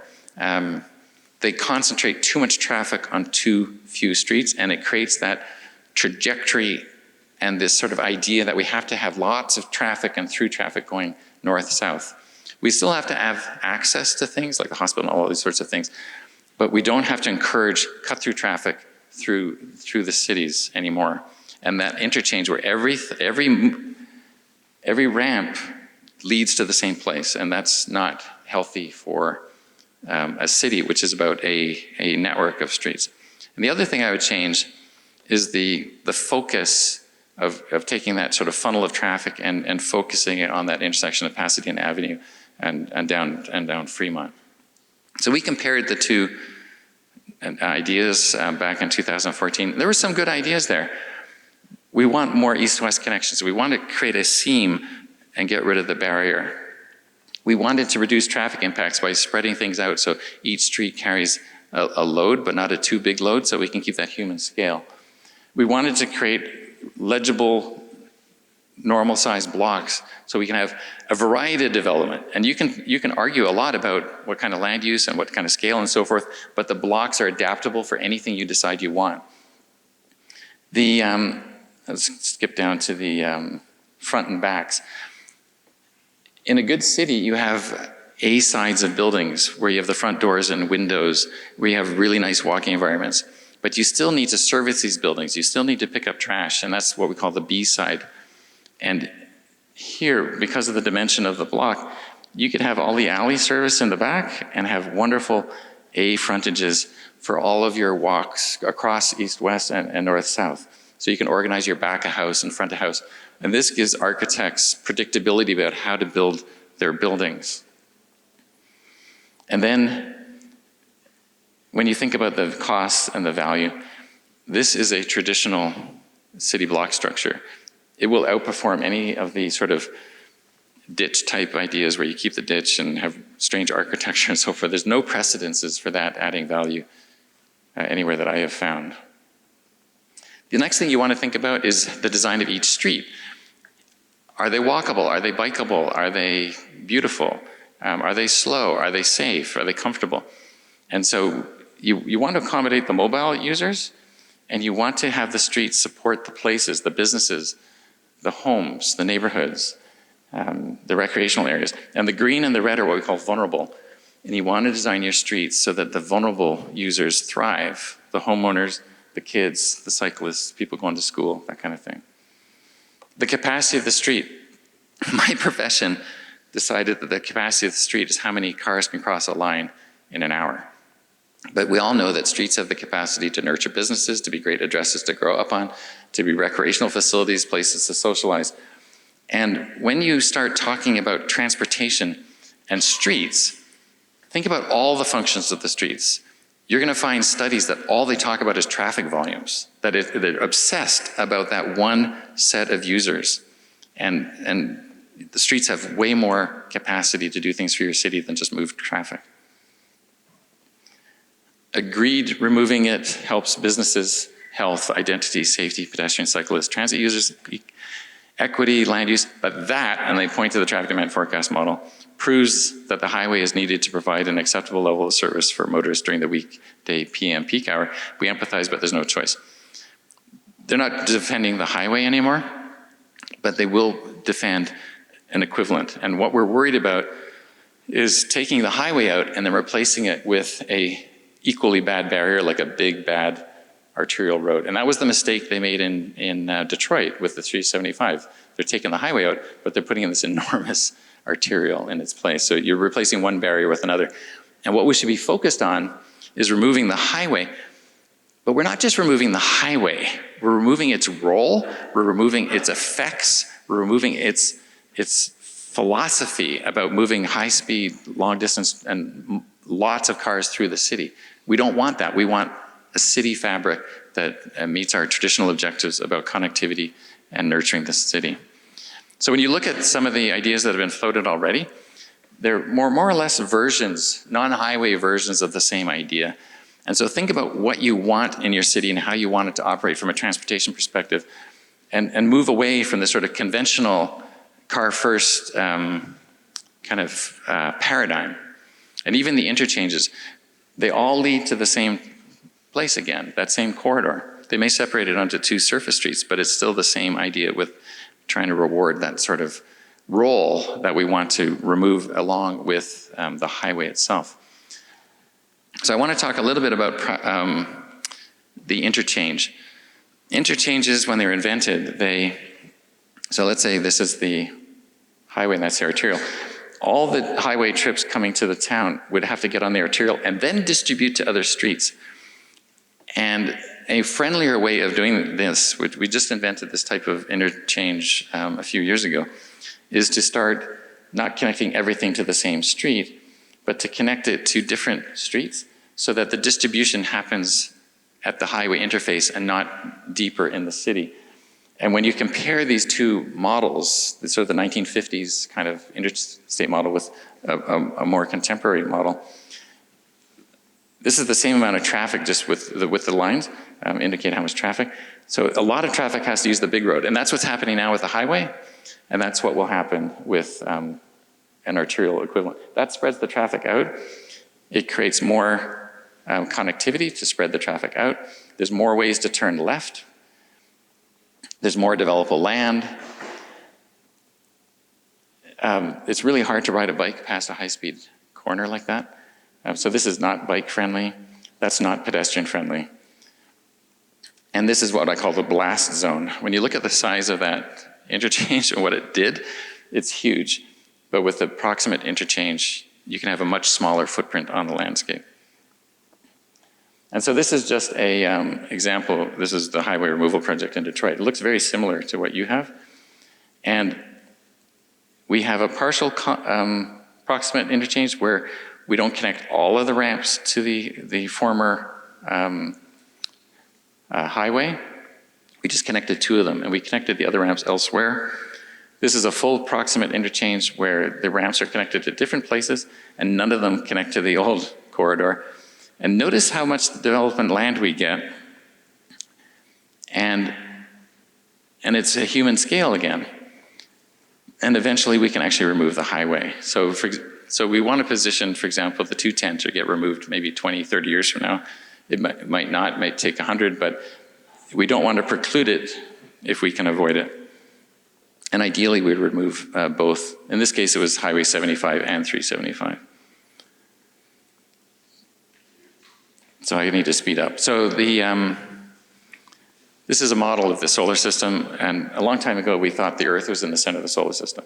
And it was very hard to predict what was going on. It was very complicated. When we figured out the sun was in the middle, everything became simple. And when the car is in the center of our solar system and goods movement and trucking, it's very complicated and it gets very convoluted. It's not natural in cities. That's why cities weren't invented for that. But if people are in the center, a human scale in the center, then everything becomes simple and orderly and you'll get your traditional city back. So you got the car, that's great. History is on our side to remove this and build an urban city. Reward traditional values. Figure out what you want the city to look like in 100 years and build that. That's your vision. Every decision you should make should be about reducing VMT in your city, reducing traffic in your city, and your city will get better, just like the other examples around the world and around North America. Avoid the solve and play solution. Folks are going to try and convince you have to solve the problem in this limited area. But the problem might extend beyond that, and you need to think beyond just the immediate area. Build what you need nearby. Build the housing types, build the job types, the services type, whether you need a daycare or grocery store, to shorten your trips. Reduce VMT by putting the land uses you need to reduce traffic in the corridor. Do a connected block structure. Build complete streets where everyone's comfortable using them. Design for your city traffic, not for through traffic. Start weaning the region off of cutting through your city. That's a choice. You don't have to accommodate all that traffic. Embrace slower speeds, two-lane streets, two-way traffic, and attractive streets, beautiful streets. Fill in the ditch, for God's sake. Don't keep it. Think about the proximate interchange and how that is completely outperforms the sort of 1950s model where everything has to come to the same corridor. And then defy the gods and make a great city. That's what you want to do here, I think. And then at the end of the day, you've created a bit of a car scale in a lot of that area, and get it back to human scale. And that way you will have succeeded, and all the people that helped you get here tonight will be very proud of you. Thank you.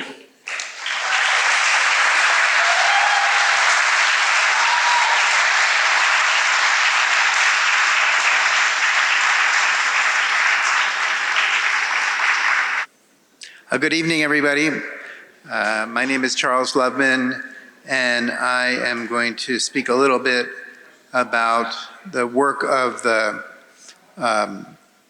task force, the 710 task force, and then really sort of pose some questions about what should happen here in the ditch. So just some background. You guys probably know this. Is this okay with the? You guys know this probably better than I do, but here's some background in terms of how we got here. Caltrans, 1960s to 1970s. The very interesting work of the Connecting Pasadena project, which was 9 years ago. That's crazy. And most of you probably are familiar with that work. The state relinquishing plus or minus 50 acres, I think in 2022. I ask everybody how many acres are in the ditch, and no one can give me an exact answer.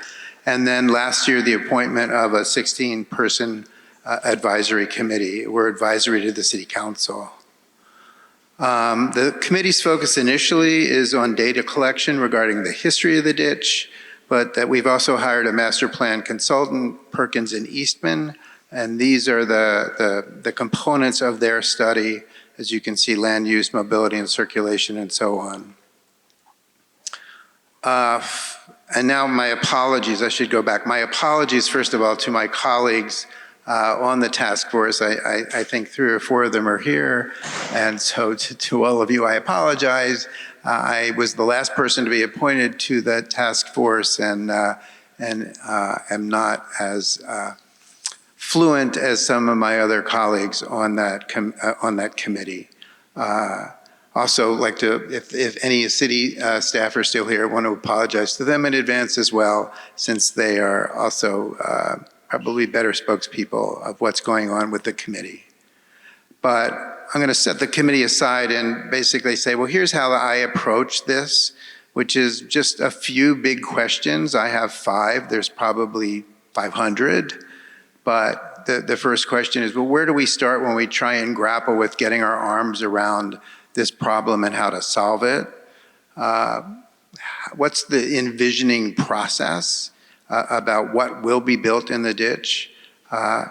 I think maybe the most important question for me, how do we make this place a special place?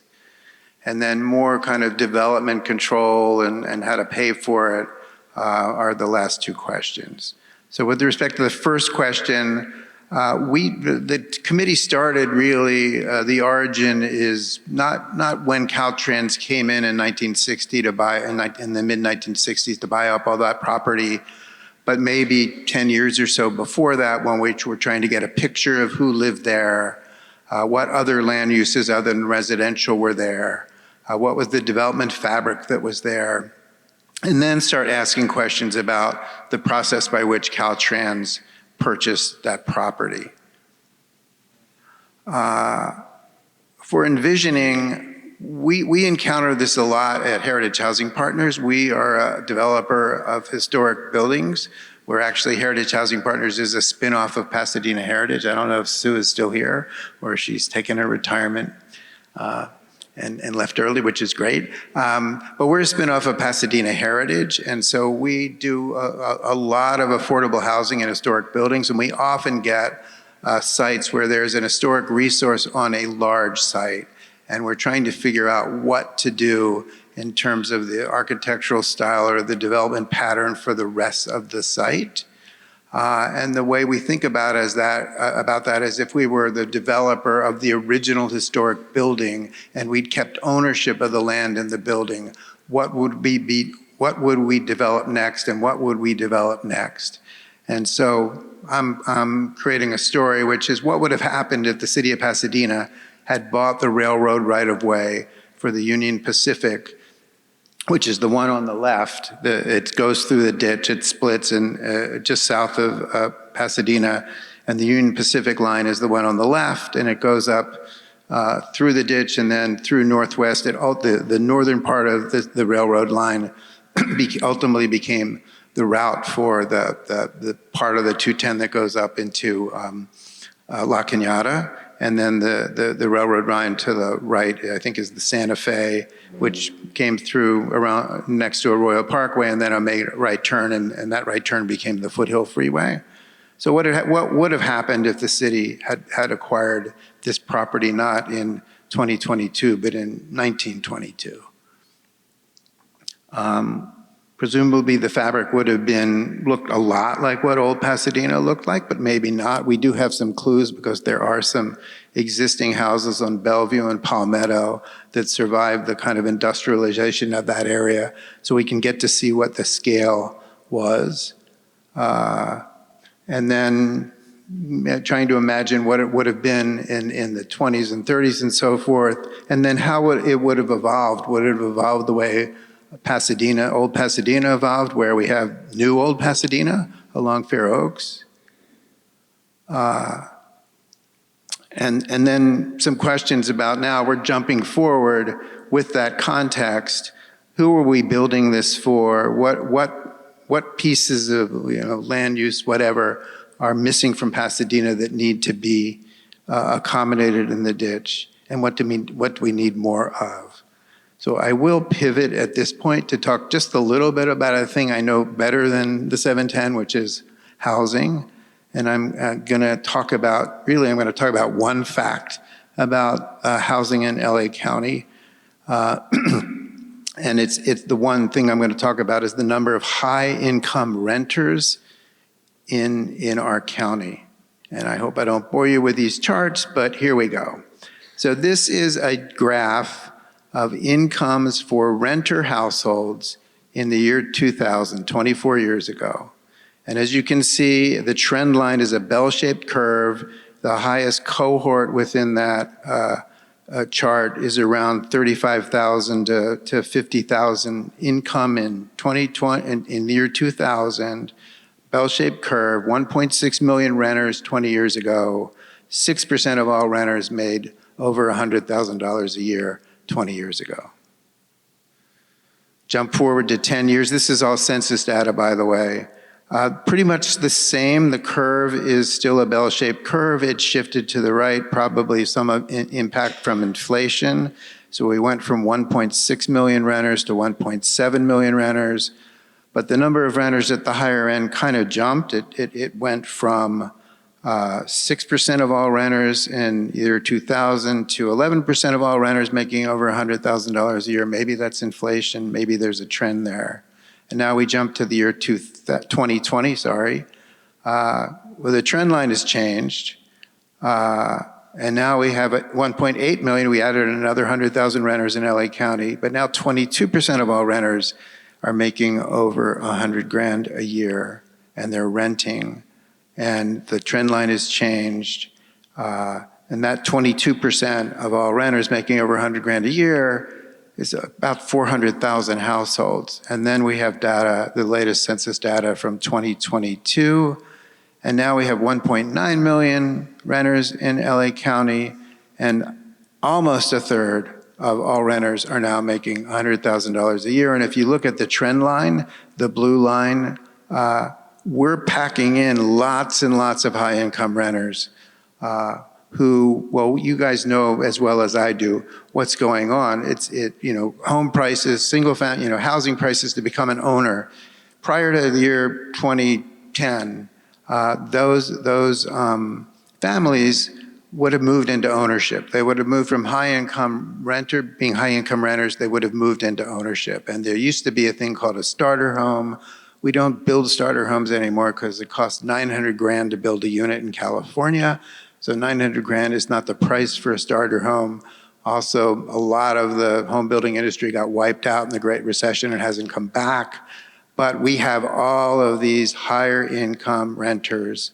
Now, HHP, Heritage Housing Partners, this is one of the things we focus on, is turning those high income renters into first-time home buyers and at a price that they can afford. And when you move a renter into first-time ownership, you create vacancy in the rental market. The easiest way to increase the supply of rental market is get people out of the rental market and create vacancies. So this is a chart of showing all that. If you think that this is the LA County chart, this is the state of California chart. It's the same pattern, it's the same trend lines. In fact, in California, 31% of all renters earn over 100 grand a year or more. And that we're talking about, in California, we have 6 million renters and we have 1.9 million of them making over 100 grand a year. In any other world, they would be moving into first-time ownership. And this is a chart, lots of numbers, I apologize, but going back to the year 2000 for the entire state, we had about 340,000 households for the entire state making over 100 grand. Now we have 1.9 million households, a 450% increase. Public policy should not ignore the middle class, which we have been doing for a long, long time in terms of housing policy.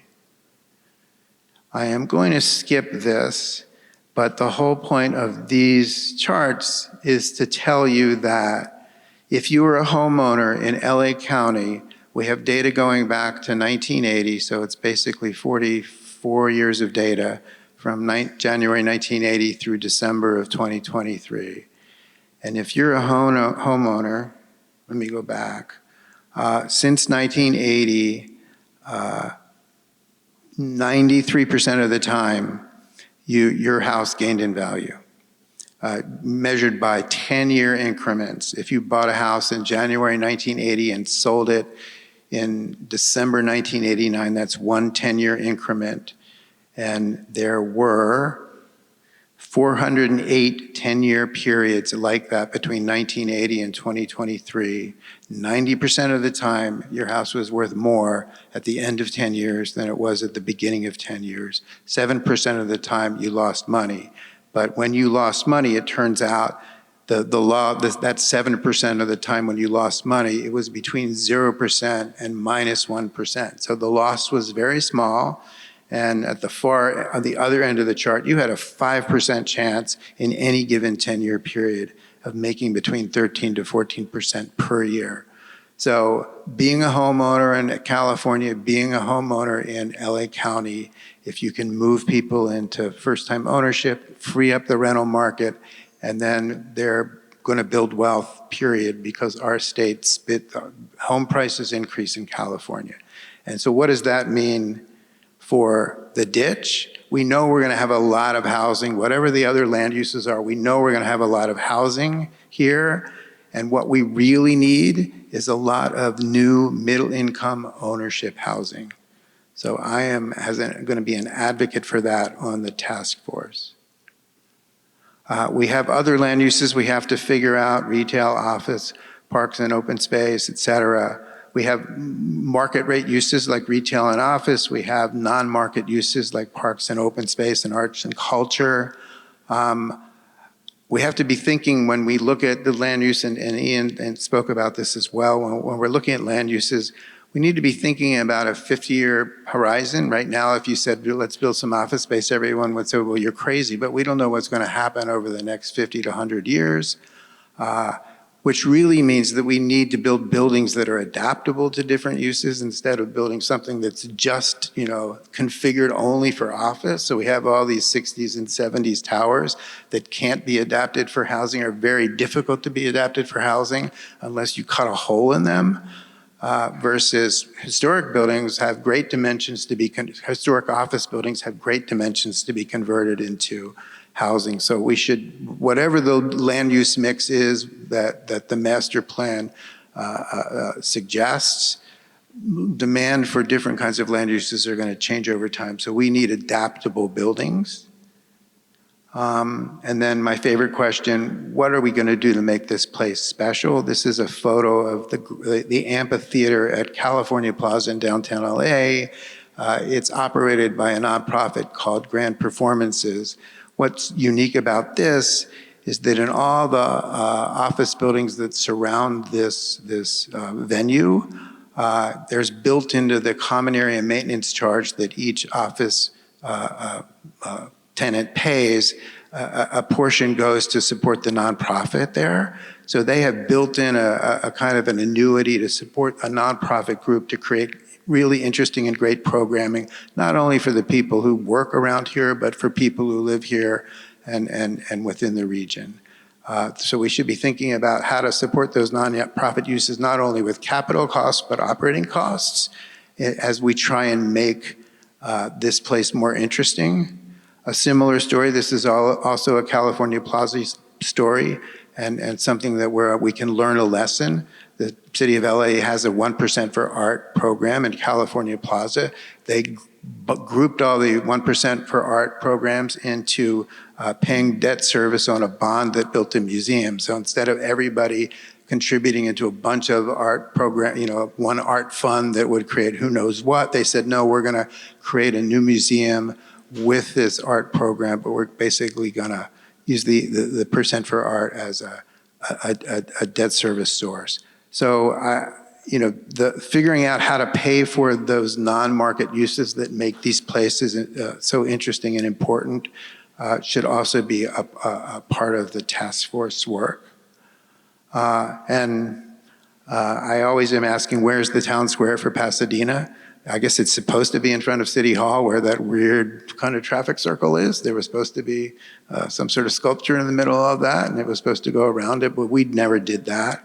This is the Piazza Popolo in Rome. This is probably a little too grand for what we're imagining, but there could be an opportunity for a town square in this place. It should be a place where everyone in Pasadena wants to congregate. Last two things, how to organize and control the development. Well, I kind of agree with Ian. You always start with the framework of lots and blocks and streets and alleys. And the more fine-grained that grid is, the more fine-grained the development that gets built on that grid will be. We have these big, huge super blocks, and then you get these big, boring projects. So we need to make sure that the framework for what's going to get developed is like Ian said, fine-grained, and then the buildings that get built on it are going to be able to be adapted over time for different uses. Hire 500 architects, not one architect. Have 100 developers, not one developer. You need lots of different visions in order to create a neighborhood. And my last advice to the city is never sell the land. Never sell the land. In the beginning, the city might have to support some of the expenses and investments that are made, but over the long term, the dividend of the ground rent that comes from leasing that land will be a dividend forever for everyone in Pasadena. And I know that because in redevelopment world where I used to work, they had something called a tax increment financing. In the early days of each redevelopment project, those projects did not spit out a lot of tax increment, but as time went on, they became great cash engines that could subsidize affordable housing, arts and culture, and so on. Building a neighborhood from scratch is a really hard thing to do, so we really need to focus on the public policies that will help make that grow organically. And this is a 50-year project, so we all need to be patient. How to pay for it? Who knows? We're going to borrow against the land probably because in all big land development deals, you have to put the infrastructure in first, so you need a source of funding for that. And then over time, the ground rent, the rent from the ground leases will support whatever money you borrowed. So again, be patient. This is a 50-year project. And last thing, make no small plans. So I'm done with my presentation. Thanks for your time. I appreciate it.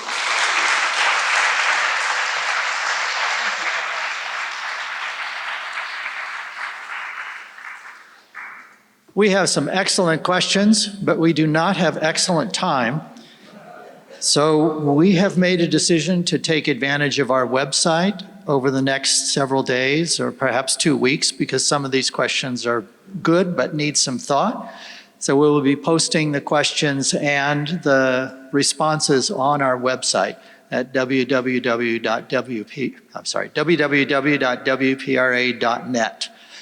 Please don't go to WPRA.org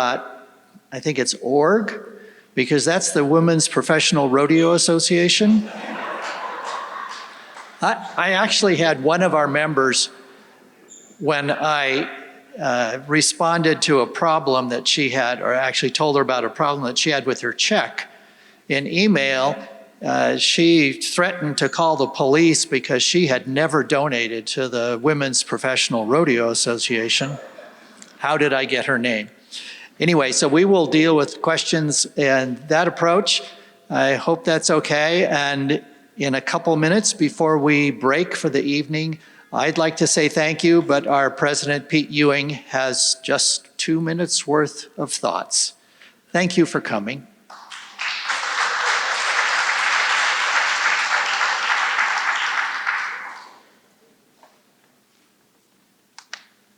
This will probably go down a little bit like speed dating, but we have a couple points to make.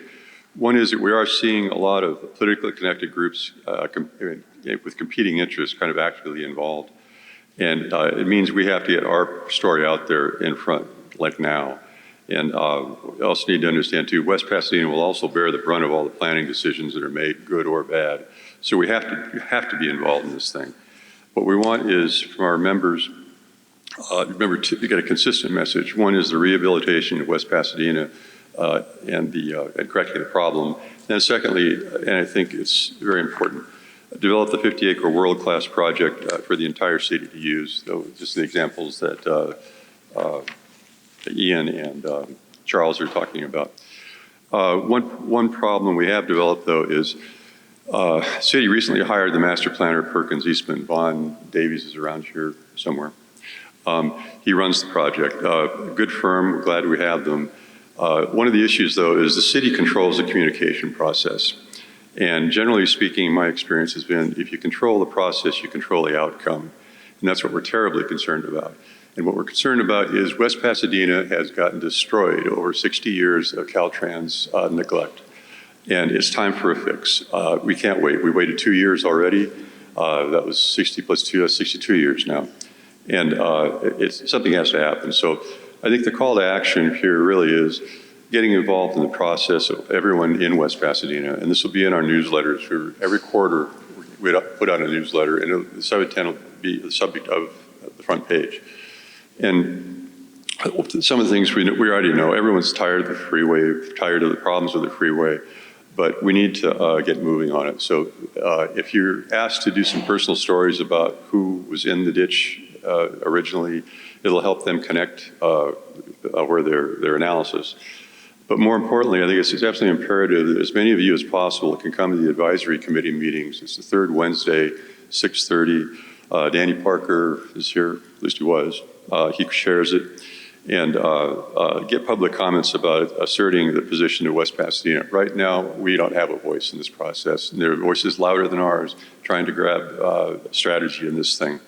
And it's we need to get moving on it. So keep an eye on the newsletter. We're going to be sending out alerts also. That's the electronic messaging system that goes out to 2,000 people.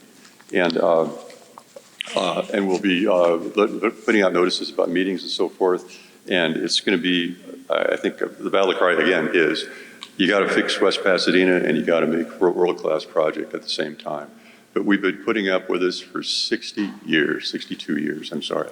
And I've had it. I've been in this game for 40 years now. And my wife and I, Dottie, have been. And it doesn't need to be this way. So let's fix it. Anyway, thank you all for coming.